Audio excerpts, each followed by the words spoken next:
the perfect concoction for a cocktail of confidence. That was good.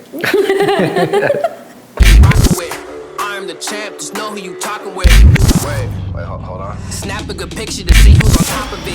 Man, it's just me, dog.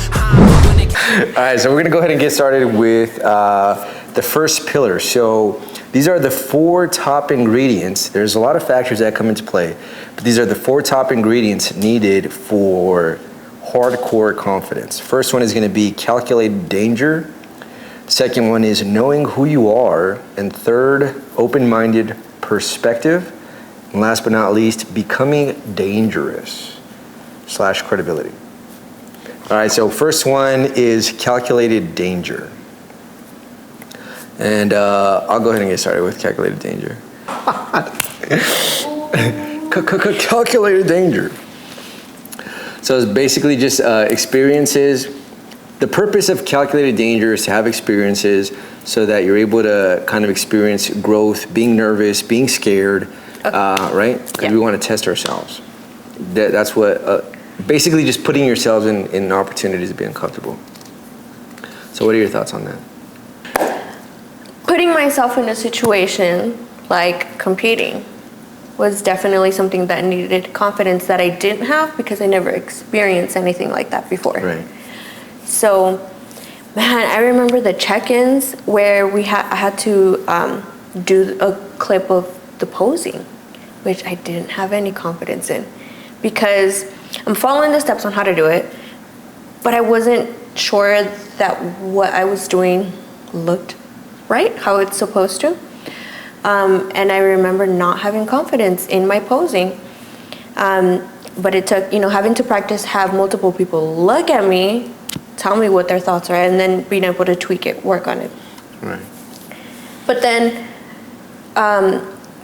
and at no point did I feel confident, even hearing the feedback. It wasn't until I was on stage where it was really time to show my best with the posing, that obviously, all of a sudden, I'm like, okay, now I have confidence. Right. After experiencing that hard thing, after experiencing it in real life, that's when the confidence came in. And it's so crazy because that was my biggest challenge throughout the whole thing, was my posing. The whole time I was nervous as shit because I was like, it's not good. It's not good. I don't know I feel like I don't know what I'm doing, until I was able to do it on stage and totally different. Afterwards, I'm like, oh, I'm fucking badass at posing. Like, I did so good. I was able to pick it apart and see things that I didn't do well. Obviously, it was not easy.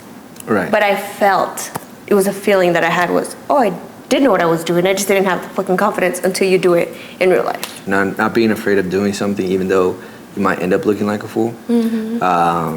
Kind of like me wearing a cowboy hat right now. No need to be wearing a cowboy hat.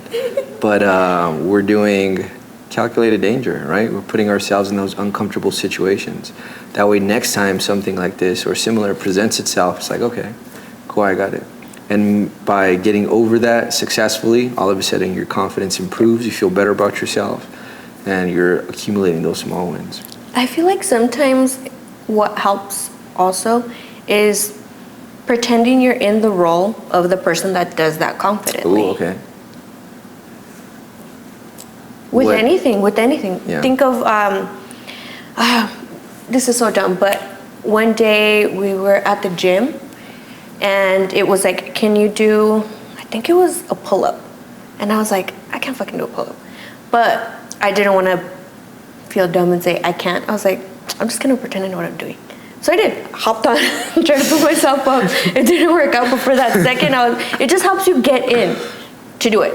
Obviously, it's going to be something you work on. But if that's what holds you back is the doing it, just that first step, you know what I mean? Right. If it's just the doing it, that you're like, no, I'm too scared because of this, I'm too scared because of that. If all it takes is to put yourself in the mindset of like, let me pretend I'm someone that does do that, then it gets you in to do it. Even if you fuck it up, even if you look stupid, but you did it. Now you know what it feels like. Now you can try it again. Yeah, and you're a step closer too, as well. So it's a very small little tweak, but to just tell yourself, let me pretend. Yeah, and no matter what, at the end, you're gonna have, there's some benefit to it, whether it be psychological, spiritual, or physical, right? Mm-hmm. Okay. Another thing too, when it comes to calculated danger, I feel like there's a certain return on investment. This doesn't necessarily mean just do anything that's dangerous or anything that's uncomfortable. I'm not going to go ahead and go on the top of my roof and just jump off because, hey, it's dangerous, or hey, it's going to go ahead and make me feel uncomfortable. It's like you have to be calculated about the situation. Which one of these actions has the best return on investment? Whether it be striking up a conversation with a stranger, doing a show, even though it's my first time, never done anything like that, and then taking like my diet to a whole nother level, crazy, right? So definitely there's a difference between the danger that you want to put yourself into. Exactly. But then being able to use that same situation to look back on and say, now I can do, if I can do that, then I can do this. Yeah, in a way, I guess in layman's terms, it's like, bro, I'm down. It's like, I'm down. That's another way to put it. Something crazy happens, I already know I'm down. It's like, okay, cool. Sweet. Yeah, letting go of a little, just the fear of doing it. That's all it takes. Ooh, a small example I feel that a lot of people can use is like taking off your shirt at the pool. There's a lot of people that get uncomfortable. Yeah, what? As in males? Yeah. Why did I say that? Did we need clarification? Okay. It's just how girls walk around butt naked. That's a good little example. It's like, either way, man, if you got rolls, people are going to see you got rolls. But if you're putting yourself in that uncomfortable situation, whether or not you got rolls, you have them. Whether or not you're confident about your rolls, you can still make it look good. It's like, all right. You definitely will look so much better with confidence. So even something as simple as that, just taking off your shirt, that's going to put you in an uncomfortable situation, and it is going to grow your confidence. Start taking your shirt off, watch, see what happens. Yep. All right, so following that, knowing who you are. When it comes to knowing who you are, what are your thoughts on that one? That's the second pillar. Okay. So being in a situation where you're putting yourself out there and figuring. So it's like you don't know, you know who you are, and you know that you're not really good at approaching or striking up conversations because you always end up making a fool out of yourself by saying some dumbass shit.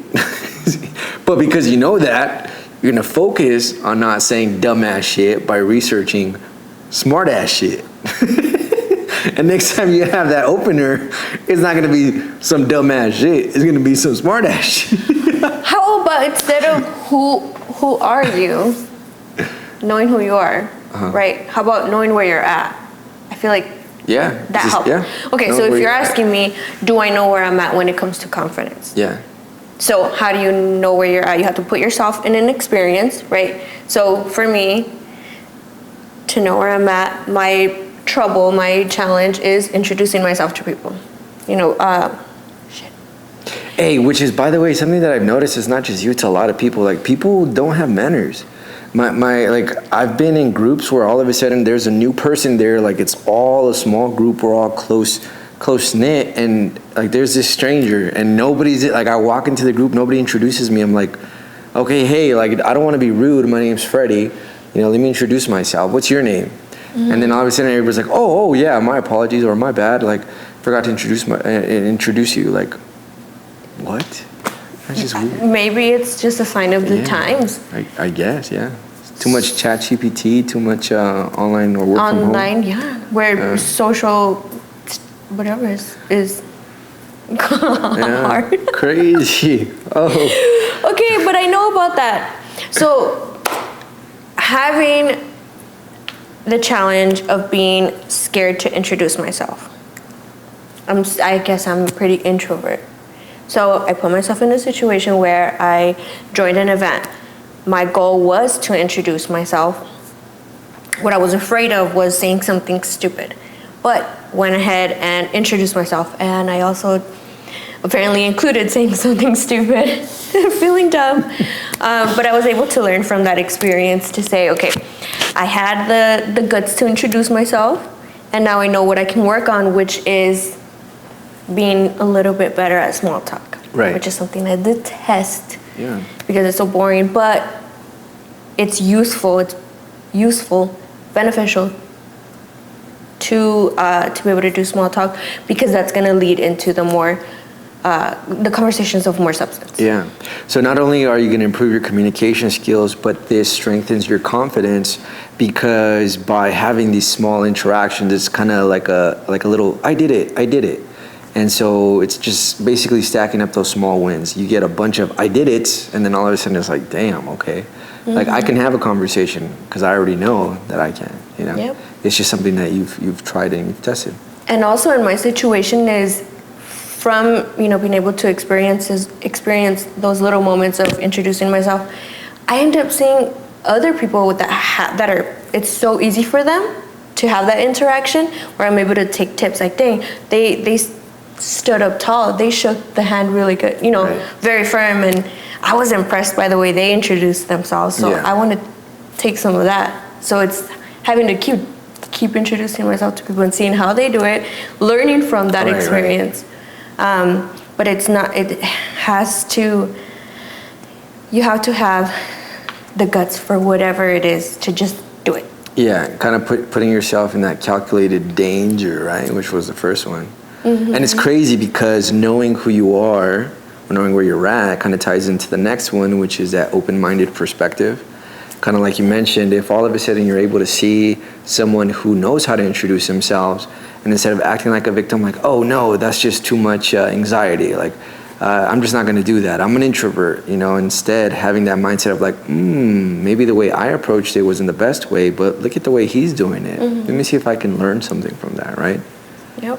And then imagine also from the other perspective, being a person that does have confidence, you don't even realize how your confidence can impact someone else. Let's say that one person that I told you that. I was so impressed by the way that they introduced themselves, right. that I can't forget that. Yeah. It was just so great. Being that person, you don't know the impact you have, because you could be helping out someone that is introvert that's going to look up to you like, hey, that I remember that person because of the way they introduce themselves. Right. It makes you memorable. It creates a what is it called? It creates an experience, I feel. In a way too, it's like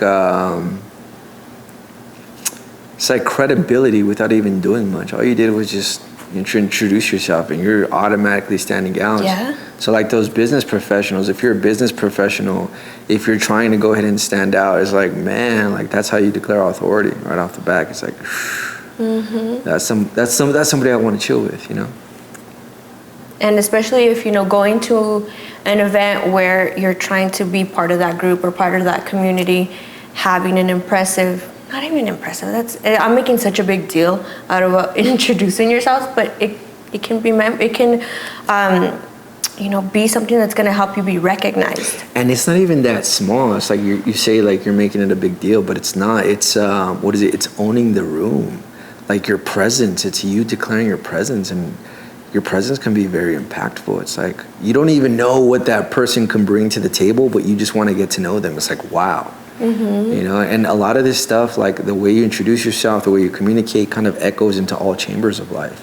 If your attention to detail when it comes to your communication skills is that grand, then imagine when it comes to what you do for a living, how you carry yourself, how you take care of your body. It can tie into so many other things. Yep. And imagine you exactly what you're saying. If you have so much to offer, but the issue is getting it out there, meeting the right people, because you know what I mean. I feel like that's gonna make such a big difference. Is setting yourself up to meet the right people, because you know what you have to offer. That I feel like there's so many people that probably have so much potential, but haven't shared it because of the initial steps of just getting themselves out there. I'm too shy. I know I'm a great artist. I'm a great this. I'm a great that. But people don't know yet because I haven't came out of my comfort zone. I haven't came out of my shell. And so I'm really hoping that these experiences that we share are able to help someone break through that shell, break through that barrier to get started on what it is that they have to offer. Oh, nice. I like it. Yeah. Right? No, definitely.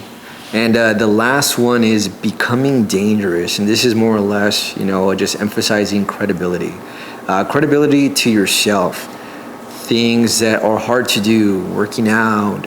For me, I like combat sports. Combat sports to me, I feel, is something that instills a lot of confidence because, you start thinking to yourself, especially as a man, it's like, what's the worst they can do? Hit me in the face or punch me? It's like, well, I do that, bro. I train for that. It's like, okay, like, let's do it. What are your thoughts on that one? Well, it's a good example. Being able to know what it feels like, how you've said this multiple times, in your in the stories that you tell me, is just knowing what it feels like to get hit. Yeah, it makes such a difference in the effect because it's not like there's no fear of, oh, what if I get hit, or what does it feel like to get hit, or what, you know what I'm saying? It's like, no, I've been hit before. Okay, it's all right. I already know what I'm gonna do next. Or it's part of the process. Another thing too was, when it comes to like doing those hard things or putting yourself in those hard situations, it's like once you have an accumulation of all that, you know who you are, right? Which kind of ties into all the other stuff that we were talking about. You kind of know who you are, so it's like you just, I don't know, that confidence, you just know who you are. You're brave. So having an accumulation of those experiences, you're able to say, if I can do that, then I can do this. It makes other experiences seem so much easier. Yeah. But you have to put yourself out there. You have to do it, experience it, so you can stack those up. You have those behind you. Then you can say, oh, I have this new challenge coming up, or this new scary thing that I have to do. And you're like, but if I could do that, then hell yeah, I can do that. And that's going to build up your confidence. Yeah, it's like building your resume. Some guy we befriended recently that was basically, stacking his running resume. And that gave him confidence to go ahead and start, entering the world of 10Ks. And then what was Marathons. it? Like, half marathons, He's like monthly. Yeah. He went all in. Yeah, but he first off started by stacking those small wins, building up his resume, and he's just been pushing from there. Being on the other side, all it takes is being on the other side of knowing what it feels like, being able to use that experience to say, if I can do that, then I can do this. Yeah. I think that's pretty simple as it is. It sounds simple, but yes, it's scary. Yeah. Me introducing myself, oh my God. I feel like what helped you though too was being able to go ahead and see a good example of what confidence or a confident introduction looked like. Because it's like, oh, okay, I want to be like that. I kind of want to make sure my introductions are like that moving forward. To be memorable. Yeah. Hell yeah, that's important. I feel like wanting to be part of these events or these groups and that being the goal. Right. Like I want to have a good introduction, be memorable, to be able to network, be able to make friends, make community. Yeah, exactly. And I'd say to anybody who, I guess, would question, like any of these ingredients for confidence. It's like, tell me a situation where confidence can't help you, in any chamber of your life, right? Crazy. Yeah. Even when it comes to like relationship-wise, would you want your significant other to be a timid individual when they have to go ahead and, I don't know, deal with something that's pretty hardcore? It's like, no. Same thing as a father, a mother, definitely can translate into all these other realms. Even work. I feel like a really important one is being able to sound confident. I may not have the answer this second, but let me give you a response with confidence just to give you the reassurance that I'll be able to find the answer. Yeah. But how you're saying in so many aspects, family, your significant other, in your communities, in the gym and fitness, in so many different realms. I don't know. Yeah, no, I completely agree. I'd say, make sure you put yourself in those uncomfortable situations, something as silly as taking off your shirt when it's not something that you're used to in front of people, putting on a cowboy hat to go ahead and do a podcast episode, starting to dance, in the middle of a bunch of strangers. All these little things that get you uncomfortable will kind of start adding to those small wins. So again, having that calculated danger, knowing who you are or knowing where you're at so that you can assess what your areas of opportunity are so that you can get to where you want to be. Having that open-minded perspective, as in, I'm not the victim. I am going to go ahead and learn how to go ahead and do this properly. Maybe my initial approach isn't the best, but by having an action plan and taking the steps necessary, I'll make sure I get to where I need to. And last but not least, becoming dangerous, right? This is an accumulation of you just stacking all these small wins and proving to yourself that you are credible when you say that you are a confident individual and that you're brave, bro. You're ballsy and you just down, homie. Yeah, hope you guys enjoyed. If you took any insight from this, make sure to like, subscribe, and share. All right, peace. What do you think?